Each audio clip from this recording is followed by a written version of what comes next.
It's my great pleasure to introduce Charles Gottbraun, a longtime friend and excellent surgeon. And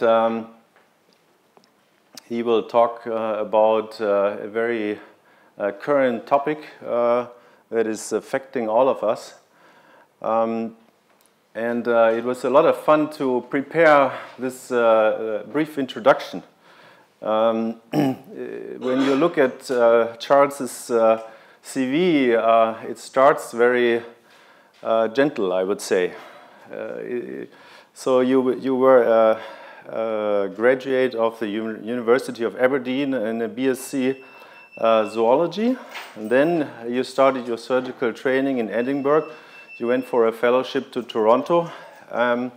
And then all of a sudden, many things have happened, I think for a lot of reasons. Eventually, you were the chair of the University of Edinburgh, and you had a lot of memberships in different societies, among which I believe my perception has been that the OTA has been really the body of your, it's like your hometown, I would say. When you retired, you became honorary professor, of course. I think this is kind of the general basis, and everything seems to be very straightforward. But you have done so many other things, and one very important thing to my mind is this course that you have done for so many years has been one of the standard courses in Europe. You invited the world, I would say. Everybody was there. Everybody was keen and pleased to come to Edinburgh for so many years. And the dream is still going on. You have a very active website. It's on Facebook, and all the current information is out there. So you set the path to make sure it continues. Now, this is a very old picture, and I must say this is the time when the two of us got involved 15 years ago. And here you are in the very back, looking exactly the same as today, of course. And I looked at the topics that you covered in the past, and so there were 2 or 3 main topics that you covered, and let's have a look right here. Injury distribution: are children and adults and the elderly different? So even 15 years ago you were involved in this topic. So then a year later I invited you to come to Hanover, and here you are in one of the lecture halls. This is a little picture that every speaker received as a present after it was over. Let's have a look at what you were speaking. Distribution of injuries in the elderly, are they different? So in conjunction with the Congress that is going on tomorrow and the day after tomorrow, I think it's very interesting that even then you were so involved in this topic. I talked about all the other things that you have been involved in, and again, Boris Becker has his Wohnzimmer, and you have the OTA.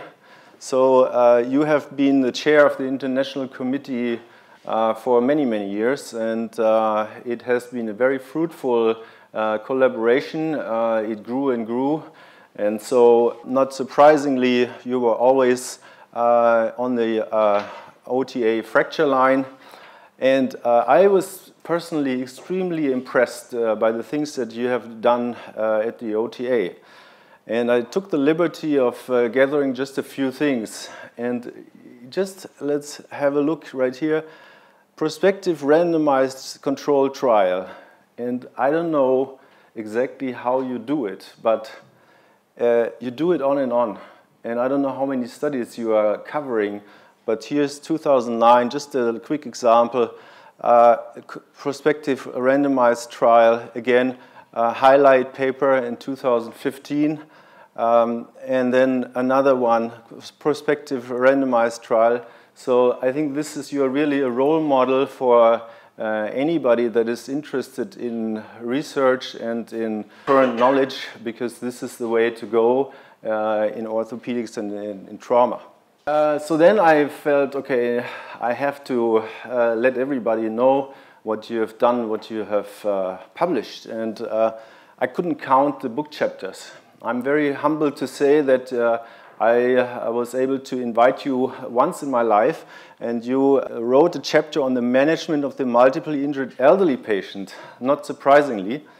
But in general, if you look on Amazon or all the other websites, you find a lot of different books right here, general topics like trauma, the musculoskeletal trauma series about tibia and fibula, usually with some other international authors. You did a lot of work with Margaret McQueen. I believe you were the couple of the OTA for many, many years, and so many things that you did together were breathtaking. This is probably the book that you have been known for all over the world, Rockwood and Green. And this is your most recent book, again, musculoskeletal trauma in the elderly. So you are focusing on the future, I guess. The other thing that you have been doing is JBJS, and this is the most recent publication. It's a little bit blurred, but it's about fractures in the elderly. And if you look at the most recent publications on PubMed, again, you find similar topics, and it just shows us that you are the expert to talk about the topic that you will cover in the next few minutes or half an hour, I would say. So please welcome Professor Kortbraum to give his lecture on the changing spectrum of orthopedic trauma. I'm delighted to be here. I'm also delighted to give you a talk on changes in orthopedic trauma, obviously mainly concentrating on the current problems with elderly patients.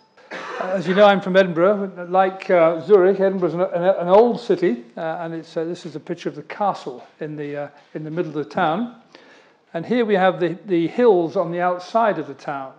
And it is said in Edinburgh that if you can't see the hills, it's because it's raining. And if you can see the hills, it's about to rain. And that's true. And if you look at the back there, you can see Edinburgh's answer to the Swiss skiing slopes, which is a little different. I actually started to become aware of the problem of the elderly and the very little knowledge we had about the epidemiology of fractures in different groups in the mid-1990s. And it became clear to me that this hospital, which we moved into in about 2000, was almost unique in the big towns in the world because it was the only hospital taking trauma. There was no private trauma. There was no other hospitals at all taking it from a defined population of about 520,000 adults, about 650,000 people. And so we started to do some epidemiological studies based on this fact.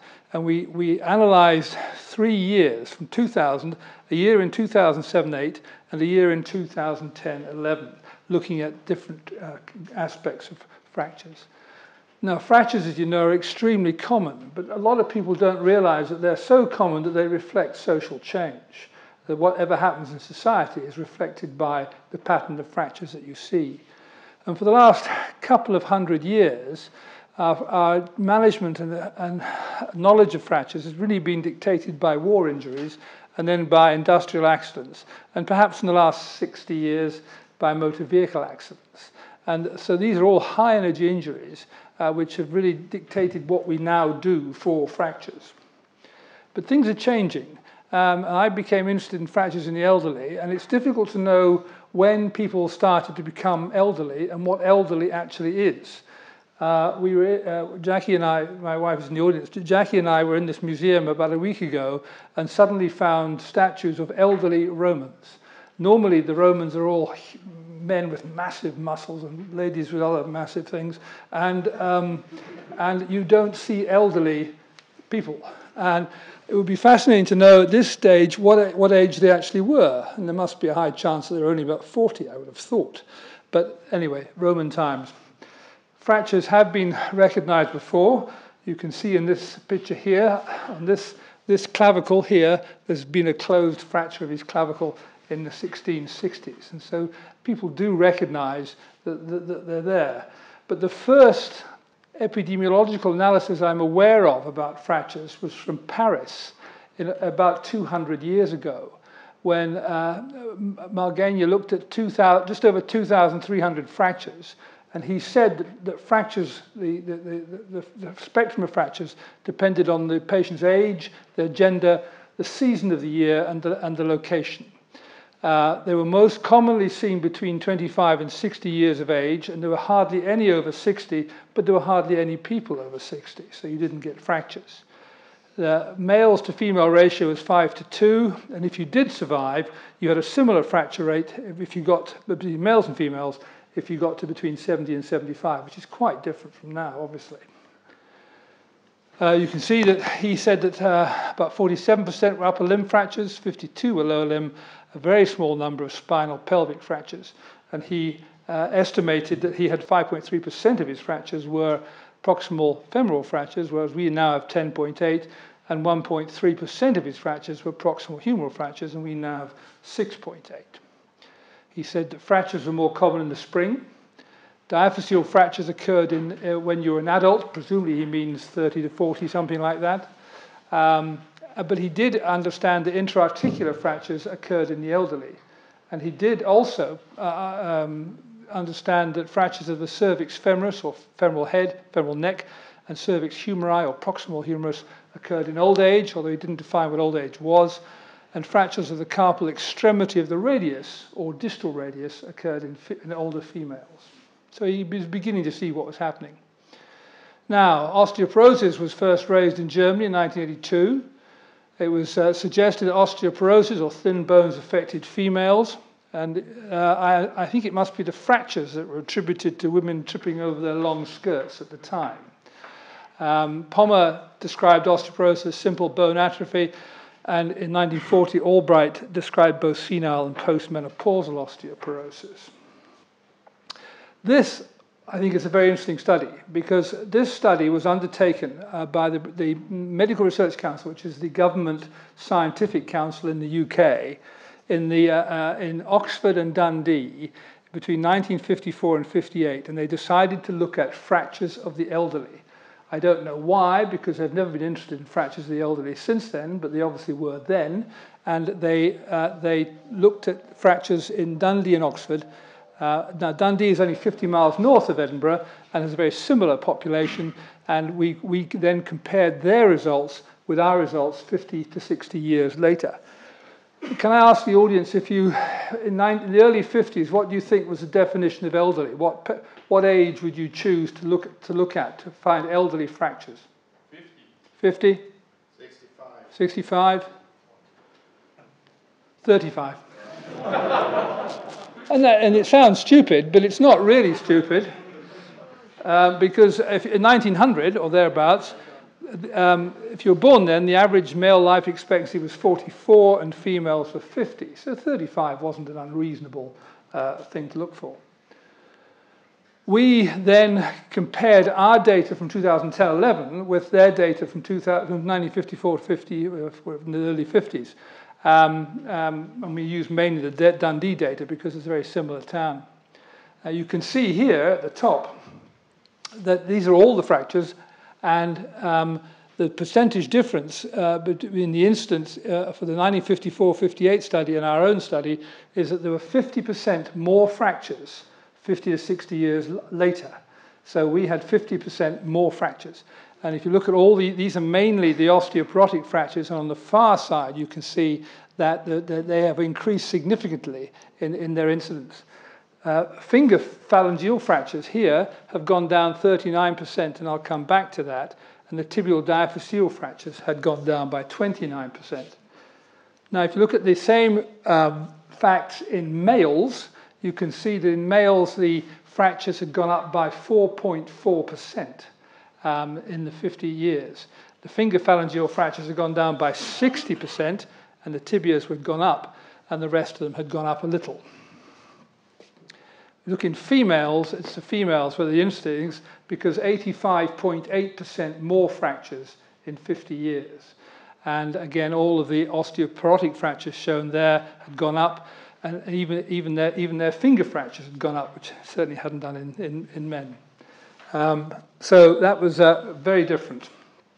If you look at the male fractures, you can see that in 1954-58 in the bottom line, and in 2010-11 it was very similar up to the age of about 65, and then in our study later, of course, the fractures went up after the age of 65.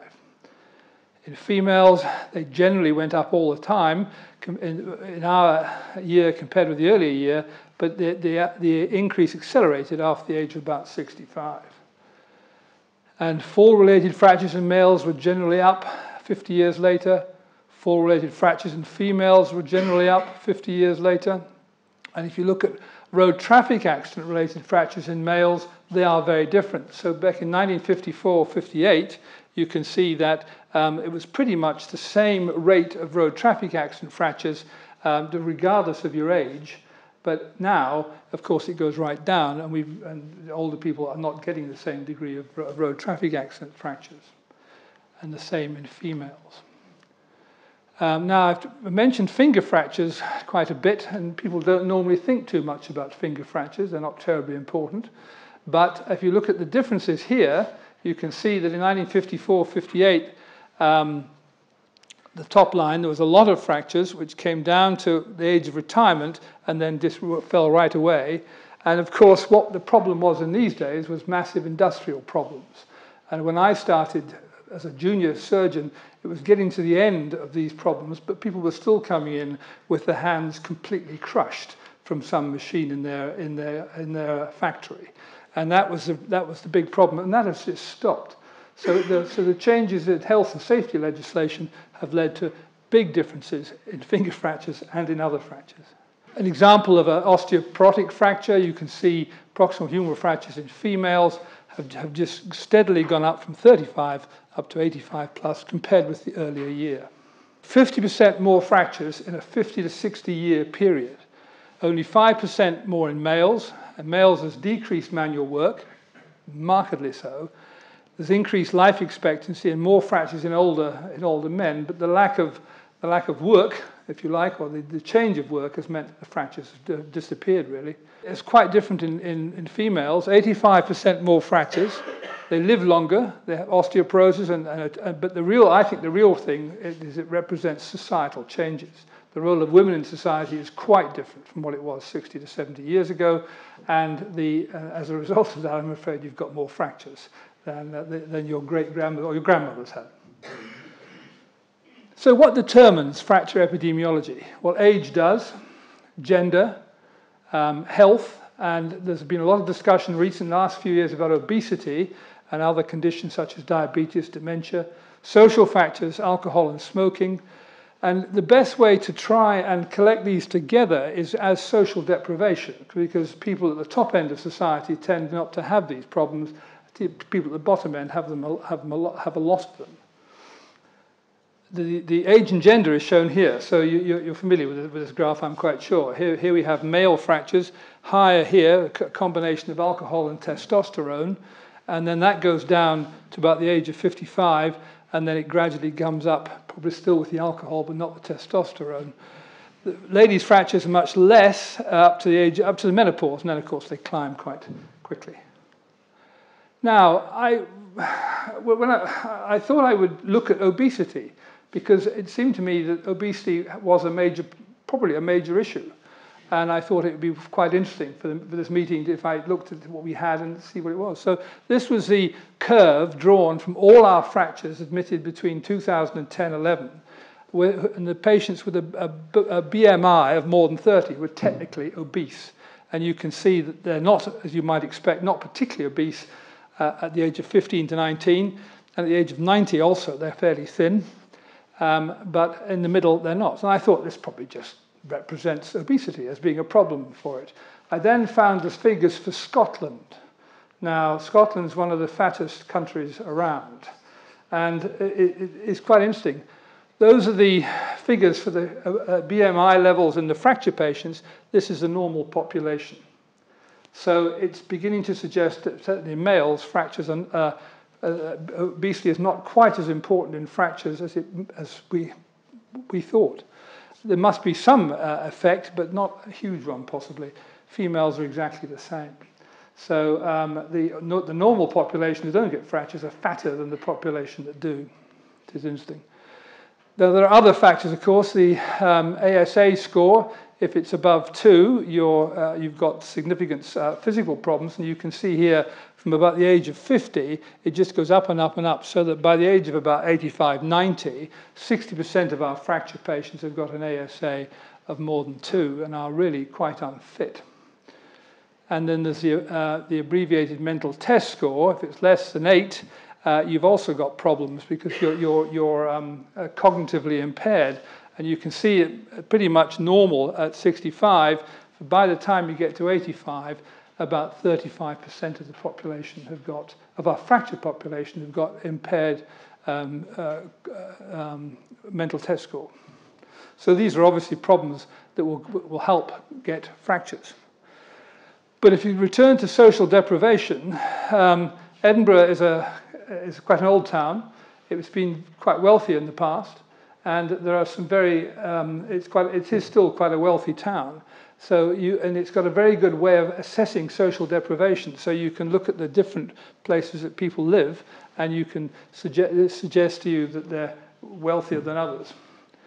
The Vera Carstairs produced a scoring system depending on the postcode, and she used these factors to set up a score for each postcode in the country. So if you look at this postcode, EH126 is a very wealthy one. You can see that only 6% of the people had no car, no overcrowding, virtually no male unemployment, and then go down to EH16 on the far side, 57% no car, 8% overcrowding, and 16% male unemployment. So this is from one end of the scale to the other. And if you look at this, you can see that Edinburgh is a fairly is not a deprived city by and large. You can see that most of the population are living in the richer deciles 1, 2, and 3, and so it's a fairly wealthy place. If you look at the social structure of the fractures, quite different. So the people who get the fractures are the socially deprived, and that will be the case here, although the level of social deprivation is probably a little different. And it's true of virtually all fractures. This is a graph for the femoral diaphyseal, for the metacarpal, and it's true of various causes of fractures. So if you have, it wouldn't be a surprise to you that if you're going to have a fracture from an assault, it's probably going to be in the more deprived parts of town, and that is the case. But it's also the case for a simple fall. And so virtually every cause of fracture is worse in the deprived parts of town. So in virtually all fracture types, there's a correlation between increased fracture numbers and increased deprivation. In all age groups, there's an increasing incidence of fractures with social deprivation. And the average age of the person who gets the specific fracture is less in the socially deprived groups, and I'll show you that in a minute. There's a certain difference in proximal femoral fractures that we'll come to. So this is the data for minimally displaced proximal humeral fractures in males. Specifically picked this fracture, and you can see that if you're a wealthy social class 1 male, your average age of getting this fracture is 64, but if you're in social class 10, it's about 47 or 48. And that's really quite important. Now, this is also important. The prevalence of fractures is the same in the various classes, except for the proximal femur. So if you look at the top, you can see that 22% of social class 1 presented with a distal radial fracture, and 20.6% of social class 10 did the same.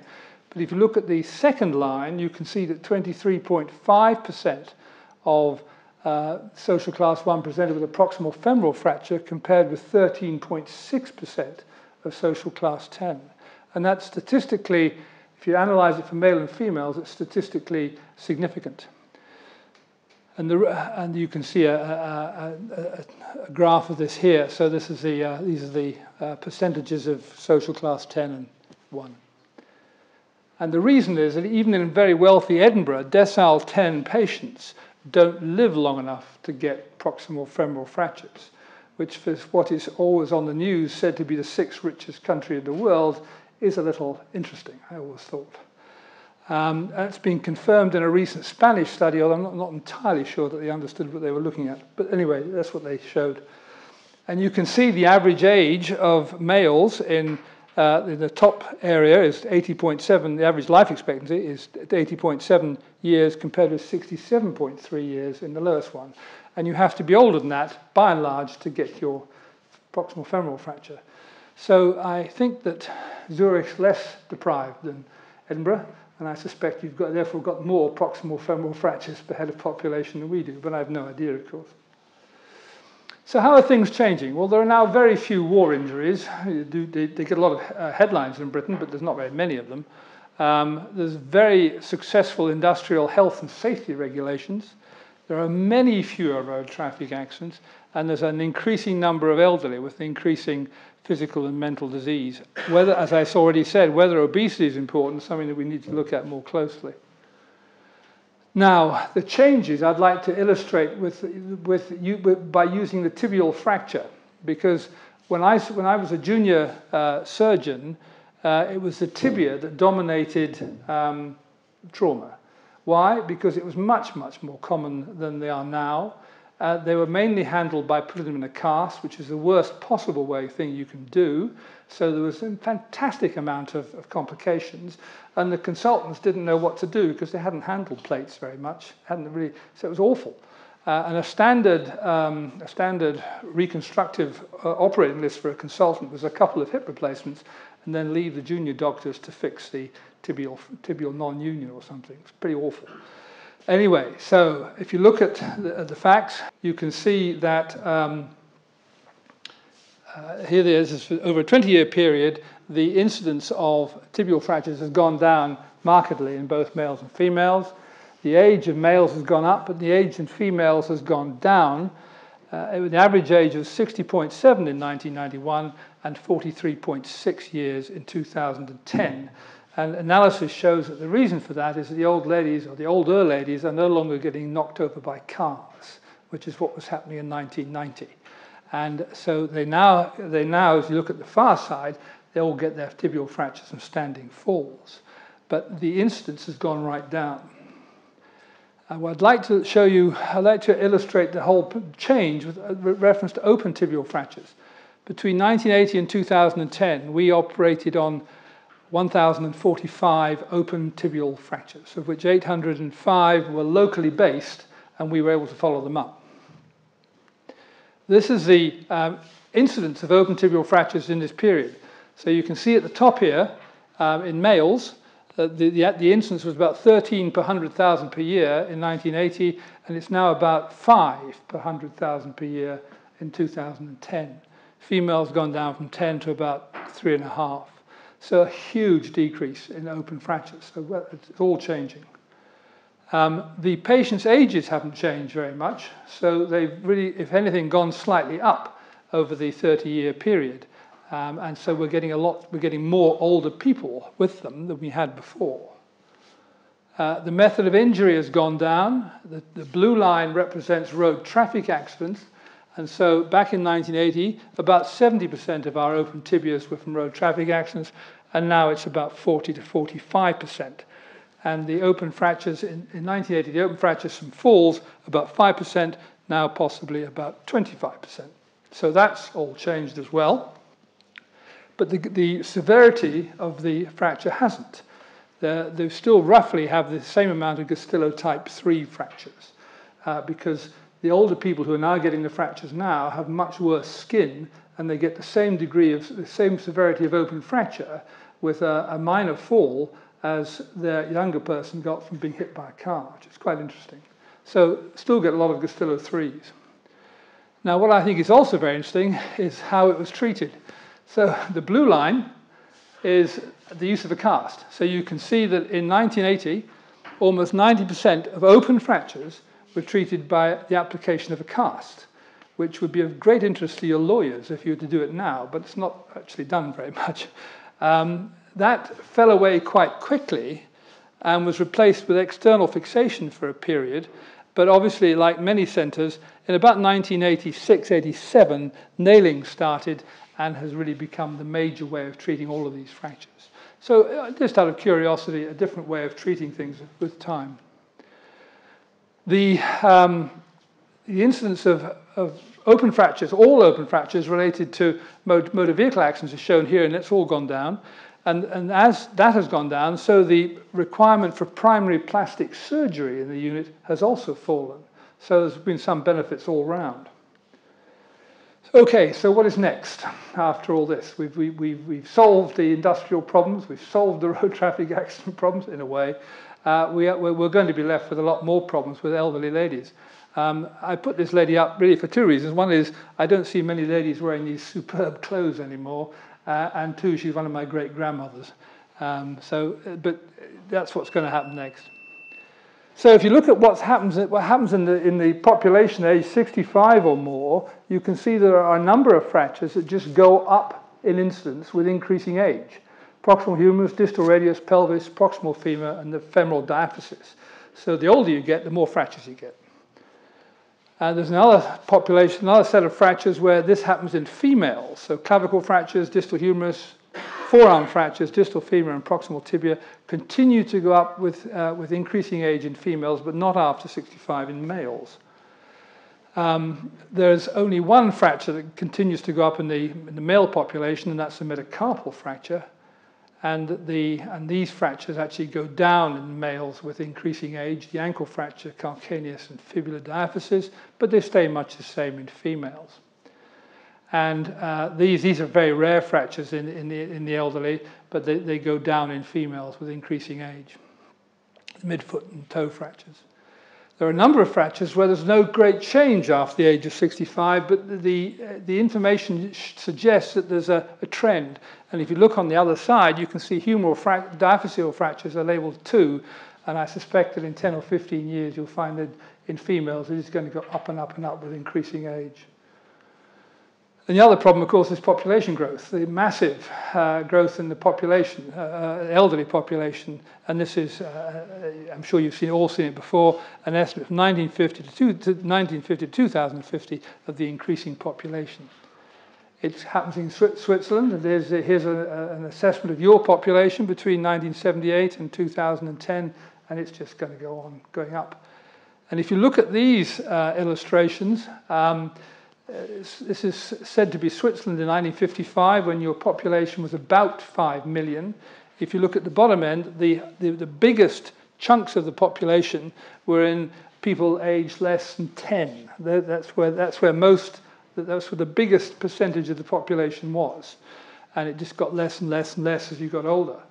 Now, if you look at nowadays, or it's postulated in 2020, and you're going to have 8.5 million people in the country, you can see that it's postulated, and I'm sure it's correct, that the biggest chunks of the population are going to be 50 to 54 and 55 to 59.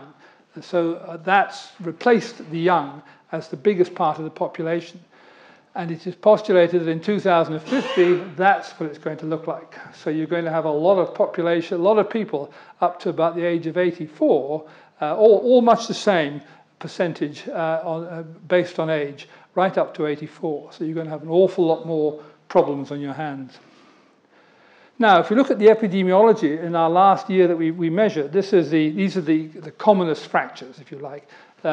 You can see, it won't be a surprise, distal radial fracture was 17.5%, metacarpus 11, proximal femur almost 11, etc., etc.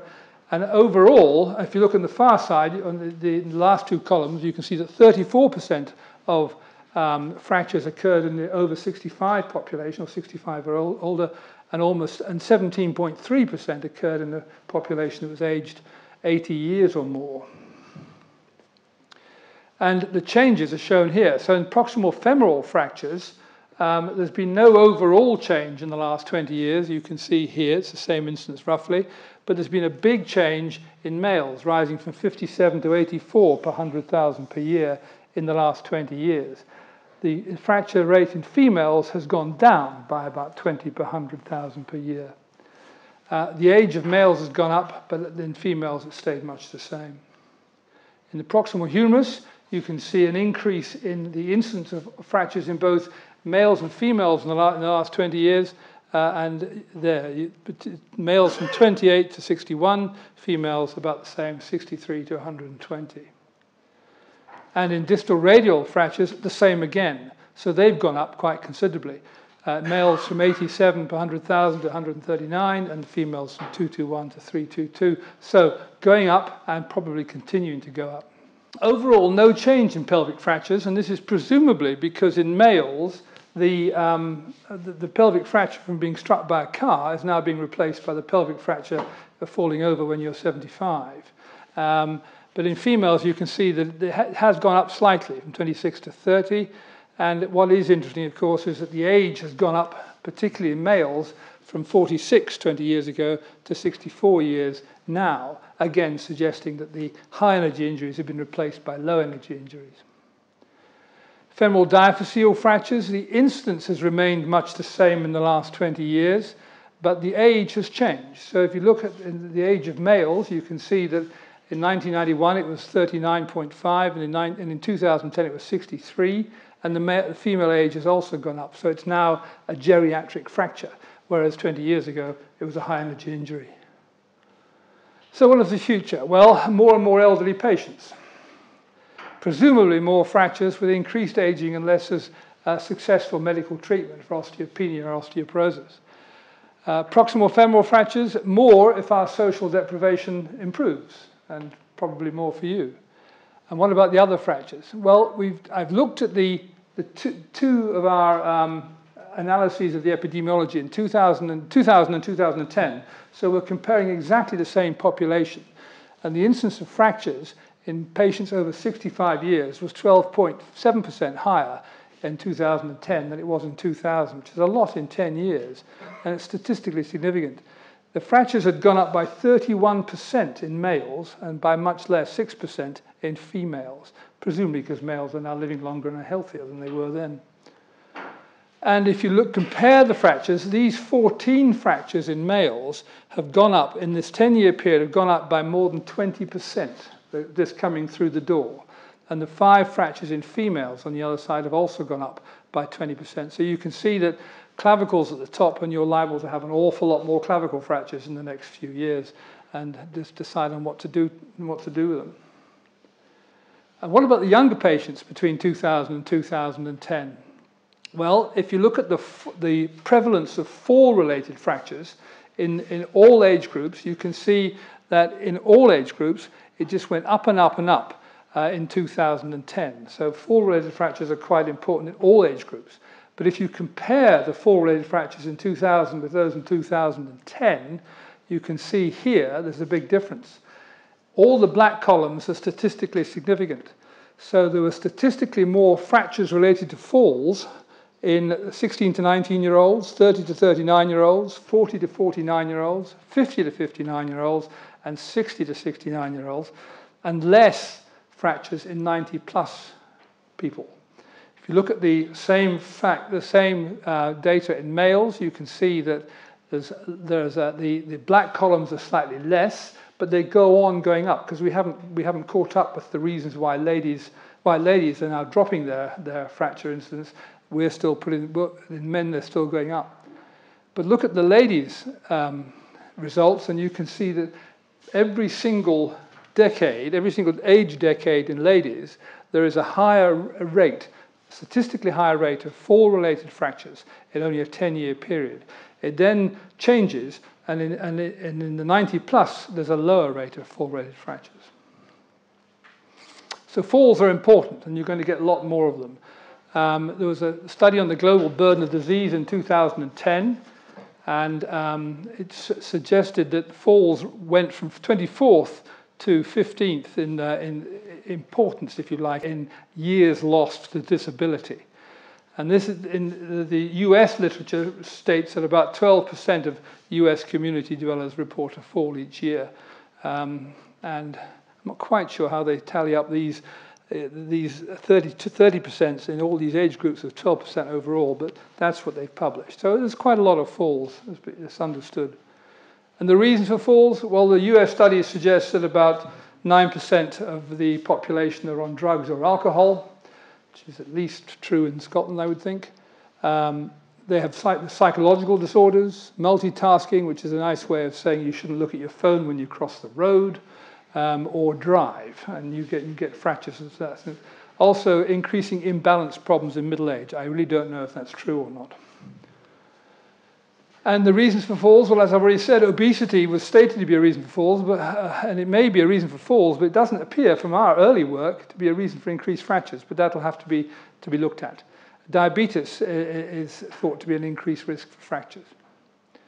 Now, what about fracture treatment? Well, most of the literature that we all read relates to this. They're usually Swiss plates, and they're put in all these high-energy injuries, and most of the literature about treatment relates to operative management. You're familiar with this. But it's important to know whether the same treatment applies to the elderly. So if you're treating this fracture in an older person, should you treat this non-operatively or should you treat it with a reverse shoulder arthroplasty? It's a very simple answer. If you're paid to do it, as in America, you put in a shoulder replacement. If you're not paid to do it, you tend to treat it operatively, non-operatively. And what does the literature state about which is better? They're both exactly the same, except one group's gone through an operation they didn't need. So it's quite interesting. I'm sure there are fractures that require surgery, but not every single one. Now, this is a graph of our operative management in the 2010 year. All the patients that were operated by age. So you can see that people between 16 and 19, about 12 or 13% were treated surgically, but you've got to remember that most of the fractures were fingers and toes and metacarpals and things like that you wouldn't have operated on. And it just goes up with age. And that's the classic graph. And that suggests that we're going to operate a lot more older people. But if you take out the femoral fractures, the proximal femur, the femoral diaphyseal, and the distal femur, that's the graph. And it's very different. So that if you're not operating on the femur, there's an awful lot more non-operative management being done in the elderly. And I think we need to know a little bit more about why we would do non-operative management and what the results are. So we looked briefly at this. In 2010, 6,996 fractures. And if we didn't consider the femoral fractures, 11.8% of patients aged more than 65 or more were treated surgically. So almost 90% were treated non-operatively. And if you look at the treatment of the various fractures in our population, right across from 16 upwards, there's a number of different types. So this type 1 is fractures in whom we operate on the same percentage from 16 to 90. And you can see, obviously, all femoral fractures, proximal femoral fractures, femoral diaphyseal distal fractures, proximal and diaphyseal tibial fractures. This, in fact, is the ankle fracture, where we operate on around about a third of all our patients, regardless of their age. So we're going to continue to operate on some of these patients. The type 2 fracture was the only one I could find where there was an increased incidence of fractures with increasing age, and that was only the distal tibia, and I'm not quite sure why. Type 3 fractures was a higher rate of surgery in young and middle-aged patients and a decreased surgery in the elderly. And you can see humeral fractures, calcaneal fractures, distal radial and ulnar fractures. Type 4 fractures, an increased rate of surgery in young patients, then a decrease in middle-aged and elderly fractures. And most of our proximal humeral fractures that were operated on were actually young rather than elderly. Clavicle and scapular fractures. And then the type 5 curve was where we only operated in very young patients, but talus and midfoot fractures rarely occur in elderly patients. And in type 6 fractures, there's a very low amount of surgery in the young, up to only about 9%, and then it tails off and there's hardly any. And that explains why with these common fractures, there's so much non-operative management in the older patient. These were the fractures that were treated operatively, mainly distal radius, ankles, proximal forearms, proximal humerus, proximal tibia, patellas. And we tried to find out why. Why did we choose to operate, and why did we choose not to operate on these fractures? This is an assessment of fracture severity, which is very difficult to assess. We've used the AO classification, but it only covers a part of the fracture severity. It's just a morphological classification. But even so, if you look at the type C fractures, the green curve, you can see that with increasing age, we did, in this elderly group, we did operate on more fractures, and it came down from the age of about 60 onwards. So fracture severity, understandably, is going to be important. But there are other factors. These are the 274 fractures that were treated surgically in this group compared to the 1,290 fractures that were treated non-operatively. And you can see here the ages are similar, the gender ratio is similar.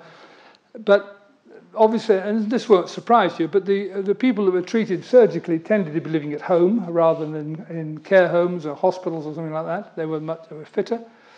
There was a higher AMT, a much higher AMT in the people treated non-operatively. So if their mental health wasn't that good, clearly we didn't operate on them. And there was a higher ASA score, and obviously, again, if their health wasn't that good, we tended not to operate. That's not surprising, you'd all accept that. But I think what you're going to have to do in the next 20 years is define that better, rather than just stand at the end of the bed and toss a coin and say, didn't answer that question very well, we won't bother operating. That's the next stage, I think, to try and work out who to operate on and who not to operate on a rather more professional basis than we've done for many years. An example of this, a brief example, is in the distal radial fracture, where you can see it's exactly the same. The age is the same, gender ratio is the same, but the 80% living at home as opposed to 93 who were treated surgically, and then the difference in the AMT and ASA again.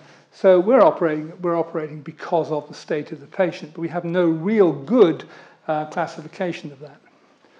So the last generation is Swiss. I mean, you devised these plates, your forefathers devised these plates, and so you defined what happens now, and it needs to change. The next generation, the patients are older and less fit. They have reduced physical requirements. Surgery is going to be more difficult than it was when the plates were initially invented. A higher complication rate, higher mortality, higher reoperation rate, and a very high mortality rate with reoperations. And these are facts that have to be considered. I mean, you can't, just because it looks a slightly bad proximal radial fracture, if the patient's not going to survive, you've got to be very careful. So, is this going to be a problem? Well, if you use the currently available data, probably about 30,000 fractures in patients over 65 years of age this year in Switzerland. The number is going to increase, and how should they be treated? And the decision, I'm afraid, is now yours. Thank you very much.